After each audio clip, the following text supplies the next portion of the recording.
Buenos días, feliz sábado. Escuchaba esa canción que cantaba Cristina y me acordaba de cuando mi mujer y yo colportábamos antes de estudiar y todo, y me traía buenos recuerdos. Íbamos con nuestro coche con muchas ilusiones, los dos por ahí colportando durante meses. No vendíamos mucho, pero teníamos mucha ilusión. Al final del periodo de colportaje no habíamos conseguido los frutos que pensábamos. Estábamos dándole vueltas y dijimos, bueno, si el Señor quiere que las cosas salgan, saldrán. Y ocurrió un milagro y en un solo día, en una sola tarde, se solucionó todo. Milagrosamente. Así que fue algo que nos sorprendió a los dos, ¿verdad? En una sola tarde. Fue un ser muy querido que ya falta. Esto lo he escuchado durante la semana. Por eso se llama así el título del culto. Necesito un milagro. Yo he escuchado en televisión, lo he escuchado en radio y se lo he escuchado a un compañero mío. ¿Vale? Esta semana ha sido una semana de mucho trabajo también.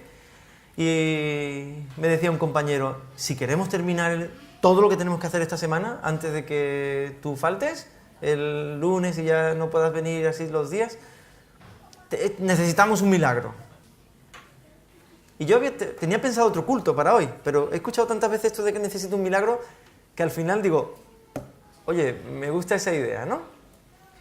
En la radio estaba escuchando un programa por la mañana cuando iba para el trabajo que se llama Herrera en la Onda, y decía un economista, necesitamos un milagro. Y también he escuchado a una persona decir, tuvimos que reunirnos para plantear una situación y dijo, yo necesito un milagro. Y a veces yo me pregunto, ¿será posible que simplemente lo digamos y no nos creamos que necesitamos un milagro? Que lo que necesitamos no es una ayuda, ¿eh? No es que Dios nos dé un empujoncito. Necesitamos un hecho maravilloso de Dios, necesitamos un milagro en nuestra vida. Pero cada uno de nosotros, si yo pido a Dios, pero no le pido un milagro, seguramente no me va a responder, porque Dios es experto en milagros, en las otras cosas no, pero en milagros Dios es experto. Lo demostró Jesús de Nazaret. Jesús de Nazaret, ¿cuántos milagros hizo? ¿Alguien podría contar los milagros que hizo Jesús de Nazaret? Nos vamos al Evangelio de Juan, ¿verdad? Y al final del Evangelio de Juan nos dice el número exacto, ¿verdad? Dice, versículo 25 del capítulo 21 de Juan, el último versículo, dice, y también hay muchas cosas que hizo Jesús, las cuales si se escribieran una a una, pienso que ni aún en el mundo cabrían los libros que se habrían de escribir. Amén. Yo me pregunto, si Jesús hizo los milagros que dice la Biblia, o la Biblia solamente menciona una parte pequeñita de los milagros que Jesús hizo. Es una parte pequeña, muy representativa, pero es una parte pequeña de todos los milagros. No quiero que lo digáis. Os voy a dar 10 segundos para que cada uno de vosotros penséis en un milagro que el Señor hizo en vuestra vida. Que penséis 10 segundos. Tenéis 10 segundos. Uno, el más representativo, el que se os viene a la mente que decís, el Señor ha hecho un milagro. Con esto hizo un milagro en mi vida. No quiero que me lo digáis, simplemente que lo penséis. Y ahora viene la pregunta que también es retórica, pero que cada uno debe pensar para sí mismo. ¿Le he contado ese milagro a alguien alguna vez? ¿Sabéis que los milagros nos ocurren para contarlos? ¿Para que demos gloria a Dios? Los milagros no nos ocurren para que nos los guardemos nosotros. Los milagros no nos pertenecen. Se producen sobre nosotros, pero no nos pertenecen. Fijaos qué pregunta. Una foto representativa, ¿verdad? ¿Esa foto os suena? Muy bien, ahora se ve mejor. En esa foto hay mucha gente, hay millones de personas que se pueden sentir representadas, ¿verdad? ¿Qué están haciendo esas personas? Están buscando algo que es Algunos están buscando un milagro. Hoy en España casi esto es un milagro. ¿Por qué? Fijaos, la gente busca empleo. Un lugar donde desarrollar sus habilidades y que le permita comer, que le permita pagar las cosas. Esto no es fácil. Hoy en día, tal como está la economía, esta gente necesita un milagro. Necesita un milagro. Si le preguntáis a la gente que está en la cola del paro, oye, ¿qué necesitas? La gente te va a mirar y te va a decir, ¿pero qué me estás preguntando? ¿No ves dónde estoy? ¿Sabéis que Jesús le preguntaba a gente que estaba lisiada en el suelo, ¿qué quieres que te haga? ¿Qué necesitas? A un ciego le preguntaba a Jesús, ¿qué necesitas? A una persona que tenía grandes problemas en su vida y que se veían claramente le preguntaba a Jesús, ¿qué necesitas? ¿Verdad? ¿Quieres estar sano? ¿Quieres estar sano? Parece que alguien no querría estar sano. ¿Alguien no querría? Jesús parece que hace preguntas, como si le preguntamos a esta gente, nos vamos a esa cola del paro y les preguntamos, oye, ¿qué quieres? ¿Qué necesitas? La gente te miraría, pero porque Jesús quiere que nosotros pensemos qué es verdaderamente lo que necesito y qué es verdaderamente lo que quiero. Y es una pregunta muy importante que debemos hacer cada uno de nosotros. Fijaos, sin mirar las letras mucho lo que hay ahí, esa foto tan bonita, ¿no? Un árbol con el sol, ese niño que mira hacia arriba, ayudarlo es un privilegio. El mañana es tuya, vamos a buscarlo, un montón de gente con un horizonte de amanecer mirando hacia la luz del sol. ¿Sabéis que estos son publicidades de bancos? Todo esto son publicidades de bancos, no son publicidades religiosas. Parecerían, ¿eh? Esto le cambiamos el nombre y parecería que estamos anunciando, imaginaos aquí, ¿vale? Las promesas de Dios, la esperanza y la segunda venida. ¿Podría ser o no? ¿Verdad que sí? ¿Sí? ¿Qué se te ofrece? Jesús no iba por ahí diciéndole a la gente, mira, te ofrezco esto. Que la pregunta de Jesús no era, te ofrezco esto, lo que decía Jesús. Jesús decía, ¿qué necesitas? ¿Vale? Porque una cosa es lo que te dicen que te ofrecen y otra cosa es lo que te ofrecen, ¿verdad?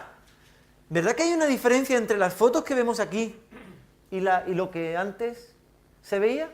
¿Verdad que hay un contraste muy grande? ¿Hay contraste entre la vivencia y la creencia? ¿Es posible que el pueblo de Dios hoy esté clamando por un milagro? Que el pueblo adventista del séptimo día esté diciendo, venga, reforma y reavivamiento, ¿no? Que es lo que decimos ahora, reforma y reavivamiento. Y está muy bien. Pero ¿sabéis que la reforma y reavivamiento son milagros? ¿Que la reforma que hacemos nosotros no sirve, pero la que hace Dios sí? ¿Que el reavivamiento que produce el Espíritu Santo sirve, pero el que producimos nosotros con los discursos y con el pensamiento no sirve? Se termina apagando. Y debemos ser conscientes de esto, ¿verdad? Fijaos, ¿qué imagen? ¿Qué os produce esto? Dolor, tristeza, incomprensión, la realidad dura que vivo, ¿vale? Esta es la realidad social.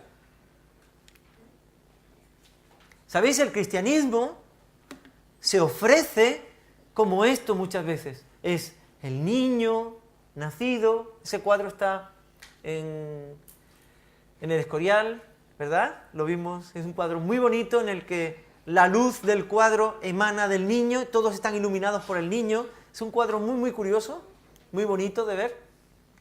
Está después de cuando pasan todas las salas donde están todos los reyes y pasan donde están los niños vinculados a la casa real que se murieron, en la famosa tarta de nata, que los cuerpos de los niños parecen una tarta, todo lo que hay allí es de mármol. Después de eso entra uno en una sala, una capilla que se utilizaba durante el tiempo que esto estuvo construyendo y está, ¿vale? El cristianismo se nos muestra como una hermandad alrededor del mundo en torno a Cristo, ¿verdad que sí? la lectura de la palabra de Dios, unas manos santas, pausadas. No os ofendáis con la próxima diapositiva, ¿vale? Hay otro cristianismo. Hay otro, ¿verdad? Fijaos, aquí hay un señor sin cara que tiene una cara para cada día. Para el sábado también. En la del sábado está más sonriente que en la del resto. El lunes, fijaos cómo está, ¿no? Y aquí hay un hermano que dice, hermano, Dios te bendiga. Igualmente, hermano, gracias. ¿Verdad? Si le hubiésemos quitado la parte superior, hubiese tenido más sentido, pero están ahí con los cuchillos, ¿no? Y aquí hay dos hombres que se están dando la mano, ¿verdad? Tiene una máscara y tiene un cuchillo. Es curioso porque no quería ofender a nadie con estas diapositivas, pero a veces el cristianismo se ha convertido en esto, tenemos que ser realistas, ¿verdad? El cristianismo se ha convertido en algo así. Es el otro cristianismo, no el que se anuncia, sino el que se vive muchas veces.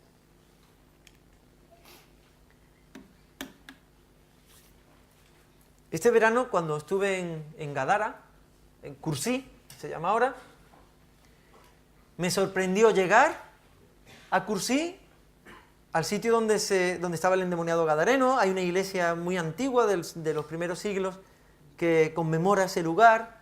Está justamente enfrente de Capernaum. Uno ve al otro lado del lago de Galilea, está al otro lado, la otra orilla del lago, se ve perfectamente. Y lo que más me sorprendió, lo que yo no me esperaba encontrar era este árbol.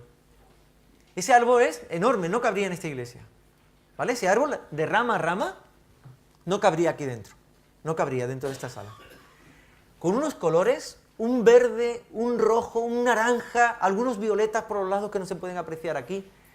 Precioso. Y aquí, justamente aquí, hay un banco, ¿sí lo veis? Un banco donde caben sentadas unas 6 personas. Precioso, precioso. Era uno de los lugares más bonitos que he visto en mi vida. Yo cuando me imaginaba Gadara y el endemoniado gadareno, no me imaginaba un lugar bonito. Me imaginaba que iban a salir, yo sé, cada piedra que parecía que iba a salir alguien gritando, ¿no? No, es un lugar tranquilo, corría una brisa ese día preciosa, un sol magnífico. Me gustaría hablaros de este episodio que cuentan los 3 evangelistas, Mateo, Marcos y Lucas. Mateo, que lo vivió en primera persona, lo cuenta como 2, ¿no? Hay 2. Lucas y Marcos lo cuentan como 1. Y se debe a que uno vivió la experiencia de primera mano y había 2. Y los otros recogen la tradición, uno petrina, y el otro, otras tradiciones de los apóstoles, pero una muy marcada por Pedro. Y sí que parece ser que es en el desarrollo de la vida de estos hombres, uno quedó y el otro no. Así que se cuenta la historia del que quedó y no del que no quedó. Porque Dios hizo milagros sobre personas que después lo rechazaron y no quisieron continuar. Y Dios hizo milagros sobre endemoniados que después rechazaron a Dios, y volvieron. El Señor advierte contra este tipo de cosas. Todos conocemos la escena. La escena se prepara en el mar. En el mar de Galilea, que es un lago, ¿sabéis? Vienen con la barca, hay una tempestad extraña, demasiado fuerte. En este lado del lago de Galilea hay un corte, se corta el terreno, hay como acantilados. Cuando el viento viene de las montañas de enfrente, y cuando llega ahí, sube súbitamente por la orografía y se cambia de temperatura y se montan como bucles de aire, ¿no? Que hacen tormentas muy fuertes. Ese día, viendo el mar, parecía imposible que hubiese una tormenta ahí. El mar estaba como una balsa de aceite, plano, una brisa muy suave. Ese día no daba esa sensación. Pero ya se estaba preparando algo. ¿Sabéis? Cuando alguien viene que yo tengo miedo, yo envío mis tropas. Supongo que Satanás no se quedó quieto. Y esa tempestad, yo estoy convencido, también el Espíritu de Profecía menciona algo sobre esto.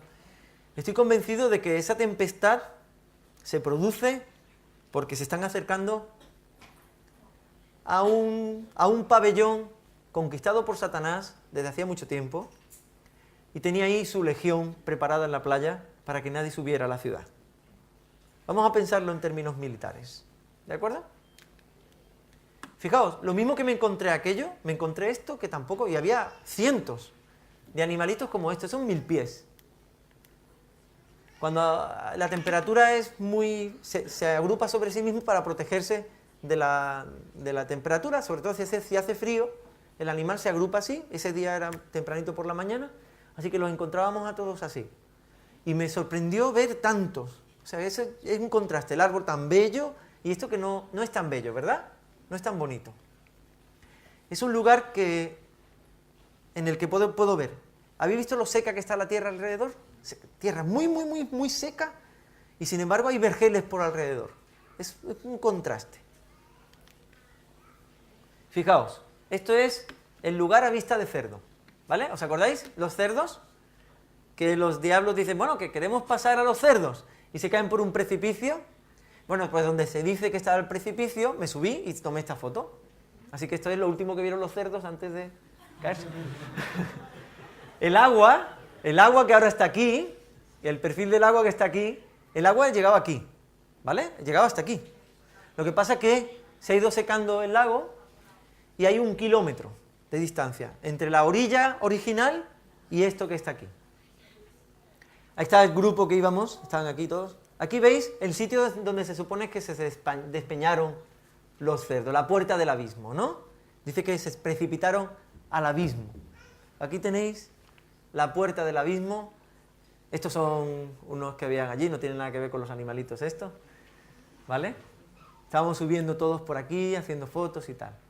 Esto quedaría solamente en una anécdota si vemos esto. Pero esto tiene que ser mucho más que una anécdota. Esto tiene que enseñarnos algo importante. ¿Sabéis? Una de las operaciones militares recientes más importantes, en las que algunos ya estabais vivos cuando ocurrió, fue el desembarco de Normandía. El desembarco de Normandía fue la bisagra entre van ganando los alemanes, van ganando los aliados. Se la jugaron en el desembarco de Normandía. ¿Sabéis cómo se llamaba la operación en clave, la operación del desembarco de Normandía? Se llamaba Overlord, ¿vale? El Overlord es el señor que gobernaba sobre los señores feudales. Un señor que gobernaba sobre señores feudales es un Overlord, el señor de los señores, ¿vale?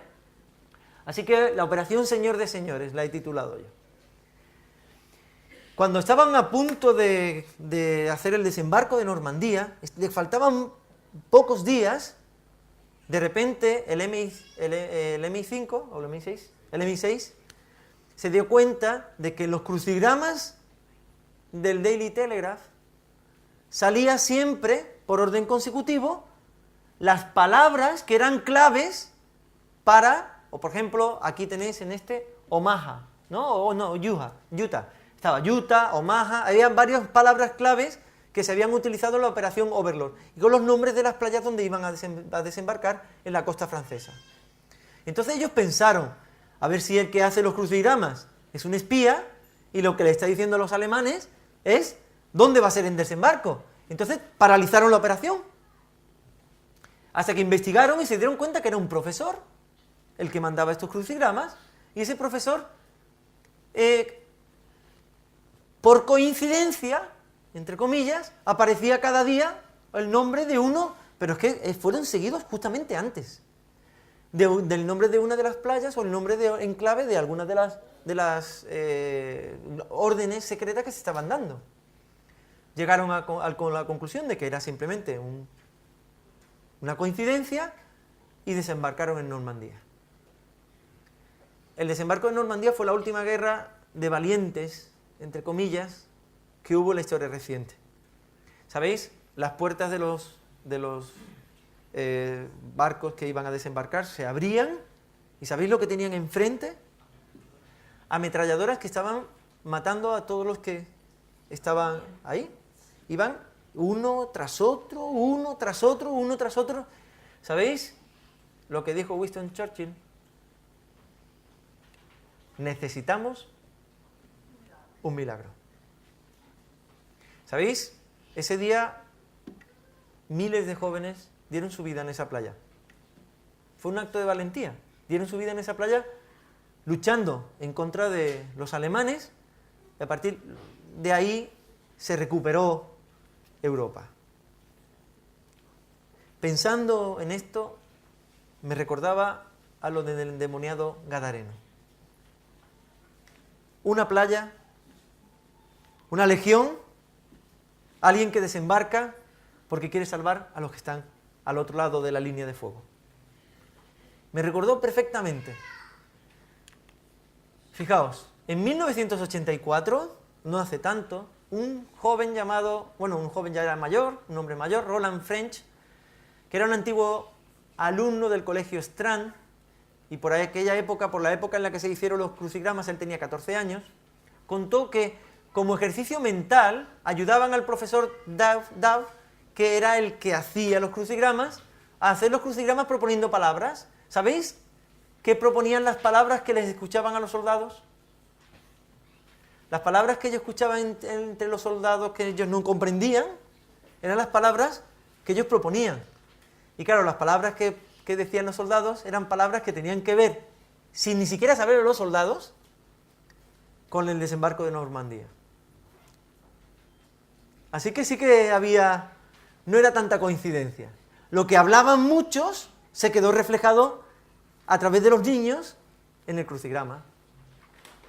Así que ellos, esas palabras que utilizaban, Overlord y Utah, Omaha y tal, pues lo consideraban como unas palabras que ellos no les sonaban, a un británico eso no les sonaba, no eran palabras así no muy... Y las decían para que las pusieran ahí. La operación que estamos viendo en Marcos 5 se llama Operación Liberación, una operación de liberación.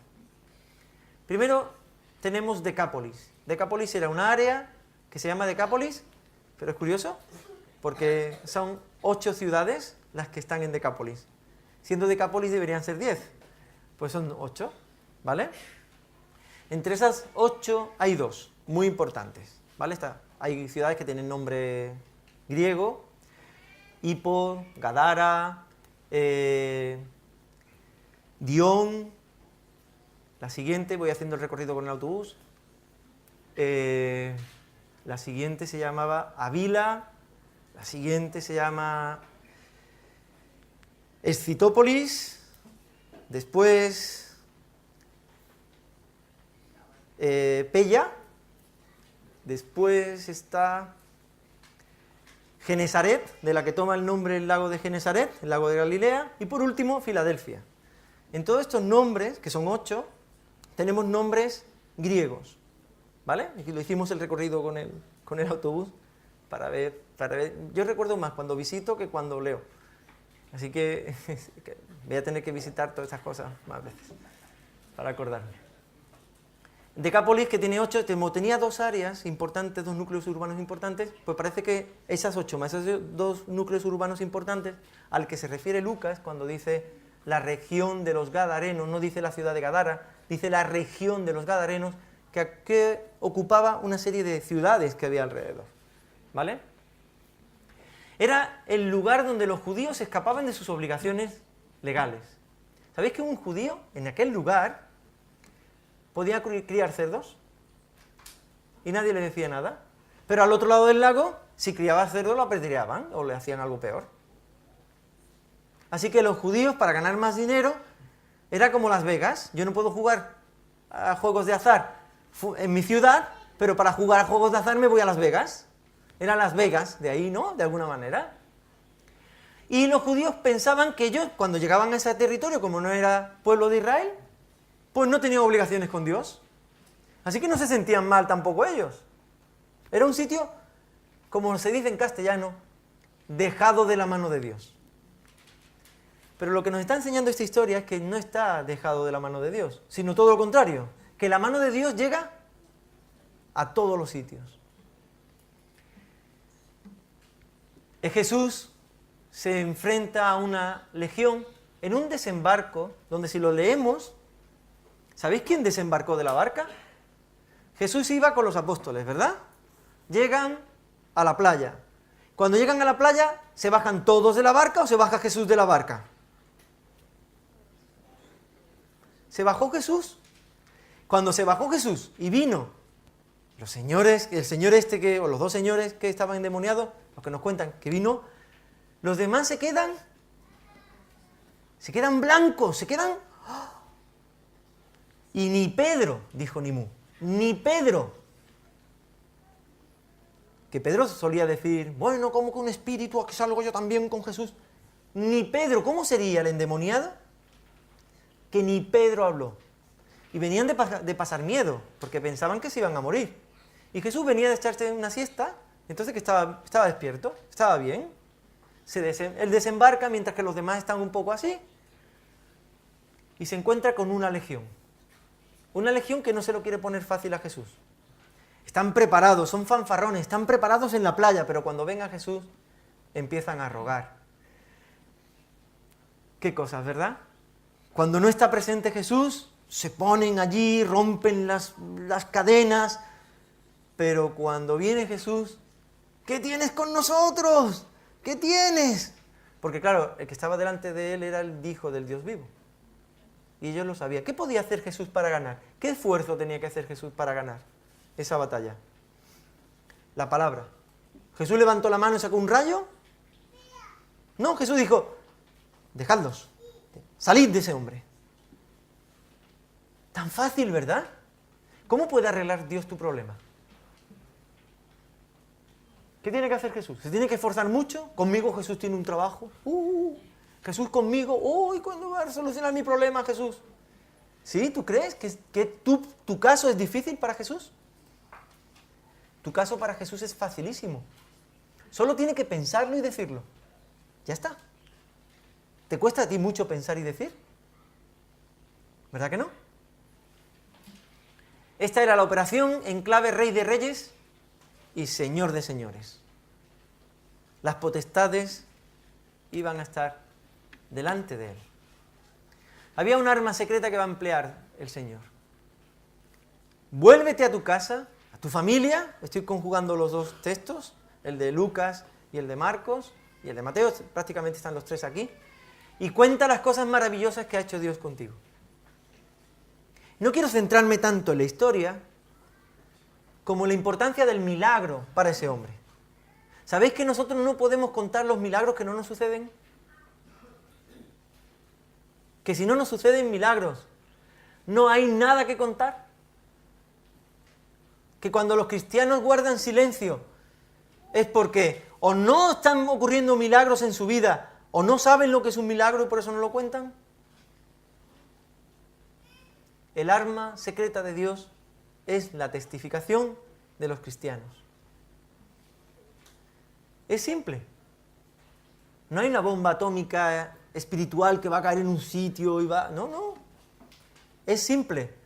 El arma secreta de Dios eres tú. Donde estés. Es tremenda esta historia. Es una historia que cada vez que uno la lee se pregunta por qué muchas cosas. Hay muchos enigmas en esta historia. Dice Romanos 5, y llegaron al otro lado del mar, a la región de los Gadarenos, y cuando desembarcó, enseguida le salió al encuentro, de entre los sepulcros, un hombre poseído por un espíritu inmundo, que tenía su morada entre los sepulcros, y ya nadie podía atarle ni con cadenas. Ellos vivían en la ciudad, este hombre estaba lejos. Cuando un problema se aleja de nosotros es como si no existiera. Lo alejamos y ya no existe. Este que está en la playa allá abajo, entre los sepulcros, donde no vamos, donde están las lápidas y eso, pues no vamos allí y ya está. Antes en la escuela sabática hablaba con los jóvenes y decía, ¿verdad que muchas veces cuando la gente se calla y no dice nada, creemos que todo está bien? Interpretamos el silencio como que nadie sufre, nadie se cansa, nadie... A lo mejor yo me estoy alargando mi predicación y hay gente que se dice, uy, cómo está tardando. Pero como se calla, yo digo, ¡ay, qué bien! He predicado, estaba tan atento. Y estaba preguntando y diciendo, ¡ay, cuándo se callará este ya! ¿Por qué? Porque el silencio es interpretable de muchas maneras. Aquí, los apóstoles están en silencio absoluto durante todo el relato. Mira que estaba Pedro allí, ¿eh? Pues no dicen nada. Nadie dice nada. los hijos del trueno, los Boanerges, nadie dice nada. El que habla es Jesús. El que habla es el endemoniado. Los que hablan son la gente de la ciudad. Pero todo el tiempo los apóstoles, ¿qué dicen? Estaban tan sorprendidos. ¿Sabéis que la pregunta con la que se inicia este relato es: ¿quién es este hombre que hasta el mar y el viento le obedecen? Esa pregunta se queda corta para Jesús, porque no es el mar y el viento el que le obedece. ¿Quién es este hombre que hasta los demonios le obedecen? Le tienen que obedecer. El mismo que creó el aire, el viento y el mar, la tierra y todo lo que en ellos hay. El creador. Ese era el que estaba delante del endemoniado. Si el endemoniado estaba buscando un milagro, se encontró con el mejor de los milagros. El que no había problemas. Y este hombre que vivía ahí entre los sepulcros y que la gente dice, bueno, mientras no escuchemos los gritos, ¿veis? ¿Se escucha ya el endemoniado? No. Ah, pues ya está. Como no se escucha, no hay problema. Miraban por otro lado. Es como el que mete la basura debajo de la alfombra. ¿La casa cómo está? ¿Cómo está la casa? Está impecable. Y levanta uno la alfombra y madre mía lo que hay debajo, ¿no? Hay fósiles debajo de la alfombra. Eso fue lo que hicieron. Es así se solucionaban las cosas aquí. Pero sabéis que esta gente la gente que vivía en Decápolis, eran los invadidos por los invadidos, los dominados por los dominados. Decápolis había sido entregada por Pompeyo a Roma, y Roma se la había entregado a Herodes. Entonces Herodes, que era el rey de los judíos, en ese momento, era el que estaba el gobernador de los judíos en ese momento, estaba sometido a Decápolis a los judíos, y los judíos estaban sometidos a los romanos. Así que estamos encontrando una población de los sometidos de los sometidos. No había una población más sometida. Y los judíos, en vez de ir a arreglarles la vida, iban y se aprovechaban de que Dios estaba lejos de allí. Dice el texto: al ver de lejos a Jesús, corrió y se postró ante él. Y gritando a gran voz, le dice: ¿qué tengo yo que ver contigo, Jesús, Hijo del Dios Altísimo? Te conjuro por Dios que no me atormentes. Me gustaría que os quedaseis con esta frase en vuestra mente. Jesús, vete, nos atormenta tu presencia. Vete, nos atormenta tu presencia. ¿Sabéis que Satanás intenta engañar a los hombres y nos dice, ¿sabéis? Cuando los demonios salieron del hombre endemoniado, esa legión salió, ¿dónde se fue? A los cerdos. ¿Y qué hicieron los cerdos? Se suicidaron, ¿no? ¿Y después dónde se fueron los diablos? Se fueron a la ciudad. Y fijaos, dice, versículo 17, 5:17. ¿Alguien lo puede leer en voz alta? El 5:17.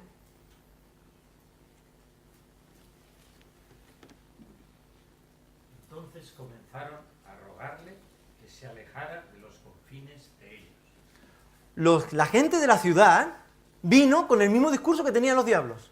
Vete, aléjate. Cuando vieron la maravilla ¿dónde se fueron los diablos? ¿Sabéis que nosotros decimos que en Gadara había un endemoniado? Y no es verdad. Había muchos. Había muchos.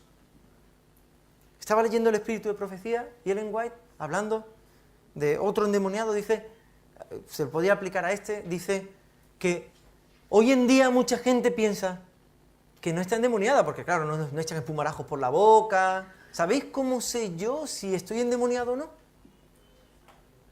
Porque cuando se me acerca Jesús le digo, Señor, yo necesito tu milagro, pero tú, aléjate.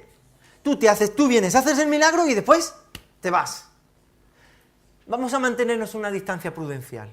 Tú en tu sitio y yo en el mío, me haces el milagro, que tú eres muy bueno y está muy bien, tú eres bueno, Señor. Hazme este milagro a mí. Tú me haces el milagro y yo después me voy a continuar con mi vida. ¿Esto funciona así? Esto no funciona así. El cristianismo no funciona así. Si yo soy cristiano, yo soy el arma secreta de Dios. Me volveré a mi casa, me volveré a mi familia, me volveré a mi ciudad y contaré las maravillas que Dios está haciendo por mí. Pero si no somos capaces de ver los milagros que ocurren a nuestro alrededor, ¿cómo vamos a contarlos? ¿Os habéis levantado esta mañana? ¿Sí? ¿Habéis podido venir a la iglesia? ¿Habéis podido compartir la palabra de Dios? ¿Habéis recibido el saludo de un hermano con una sonrisa, apoyándoos? Todo esto es una cadena de milagros continuos en nuestra vida. A veces se nos olvida ver los milagros como tales. ¿Sabéis que Dios nunca tiene un arma secreta sin darse como arma secreta? Y Él fue proclamando por toda la ciudad, por Decápolis, por todas estas ciudades que hemos dicho, por todas estas regiones, las cosas grandes que Dios...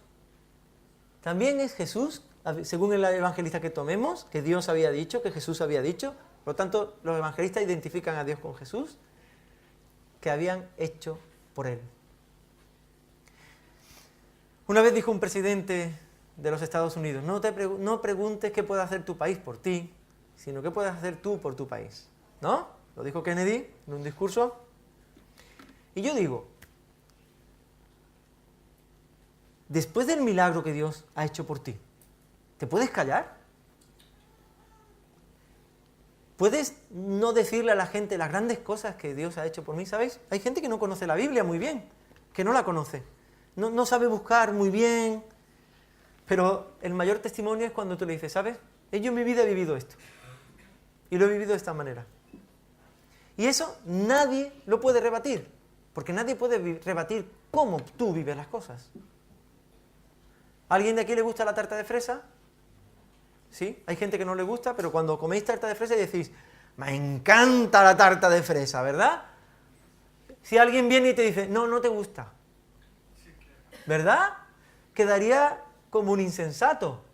Cuando yo digo, oye, mira, yo creo en Dios, yo lo veo en mi vida, porque Dios ha hecho grandes cosas por mí. Y estoy seguro que no estaríais aquí si Dios no ha hecho grandes cosas por vosotros. Lo único que tenemos es que ver cuáles son esas grandes cosas y explicarlas a la gente, hacerlas nuestras. Fijaos un poquito más y con esto vamos a terminar.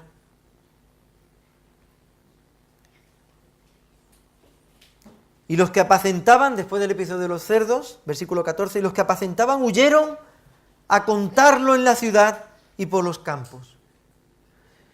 Los que cuentan el milagro no son, el primero que cuenta el milagro no es el endemoniado. Los primeros que cuentan los milagros son los que apacentan los cerdos. Los primeros evangelistas, entre comillas, no es el endemoniado. Son los que están cuidando los cerdos. Son los que salen corriendo y anuncian, oye, que mirad. Pero el efecto que tiene esto en la gente es que la gente no cree, sino que rechaza. Sin embargo, cuando sube este señor y sube a su familia, ¿sabéis que después hubo varias iglesias que estaban allí? Y el origen no puede ser otro que este hombre que predicó. La predicación no es transmitir lo que está ocurriendo, es transmitir lo que estoy viviendo. Como ese hombre lo vivió, esa palabra no se devolvió a Dios vacía, esa palabra fue fértil, estaba llena y tuvo fruto. Como la palabra que estaban predicando los que llevaban los cerdos, los que apacentaban los cerdos. Era una palabra llena de miedo, transmiten el miedo y la gente baja con miedo a ver un hecho maravilloso pero temible. Aléjate. Está muy bien lo que has hecho, pero tuvieron miedo. Es que ahora no tenemos a nuestro endemoniado lejos, ahora el endemoniado vive entre nosotros y ahora nos da... Porque el miedo más grande para una persona que rechaza a Dios es admitir que alguien puede cambiar. No hay más. Admitir que tú puedes cambiar. Admitir que yo puedo cambiar. Que en tu vida hay problemas, puede cambiar. Que en tu vida necesitas un milagro, pídeselo a Dios. Sin duda, Él lo hará. Pero no le pidas un milagro sin involucrarte con Dios al 100%. Porque esa es la condición. Dios no hace milagros y se marcha. Dios hace milagros para quedarse. Así se quedó en Decápolis, así lo creyeron. Y muchas almas fueron salvadas por el evangelista que nadie hubiese elegido. Un endemoniado que no tenía posibilidad ni siquiera de cumplir con su propia voluntad. Que el Señor os bendiga.